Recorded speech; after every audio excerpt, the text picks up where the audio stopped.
না। কিছু মানুষের কাজ দেখলে মনে হচ্ছে যে তাদের একটাই কাজ। কি একটাই কাজ? অনলাইনে একটা একটা করে আলেম, একটা একটা করে বক্তা, একটা একটা করে দায়ীর নাম ধরে ধরে সমালোচনা করা। এটা করে আপনি দিনের কি উপকারটা করতেছেন? এই কাজগুলো করে আপনি দিনের কোন জায়গায় খেদমতটা করতেছেন বলেন? এতে করে মানুষের দিন সম্পর্কে, সেই আলেম সম্পর্কে, সেই বক্তা সম্পর্কে, সেই ওস্তাদ সম্পর্কে, সেই ইসলামী দল সম্পর্কে কি ভালো ধারণা সৃষ্টি হচ্ছে না খারাপ?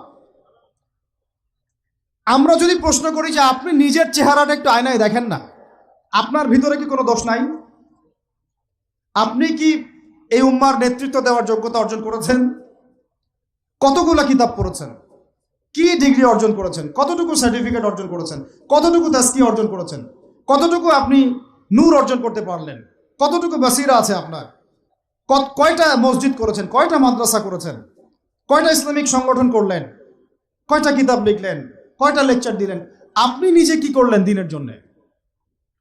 এই চিন্তাটা করা দরকার নাই যে আমি নিজে কি করলাম দিনের জন্য? ও কি করলো, ওর কি খেদমত, ওর কি দোষ, ওর কি ত্রুটি, এইগুলোর চর্চা আমরা ব্যস্ত হয়ে আছি এখন। এই একটা কারণে আমাদের ওলামায়ে কেরামদের মধ্যে ঐক্য হচ্ছে না, দুর্ভাগ্যজনকভাবে।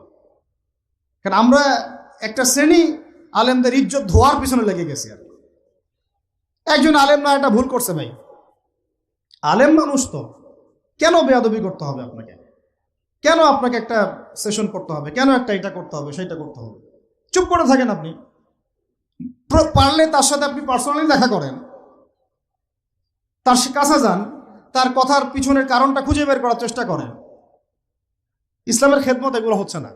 তো ওই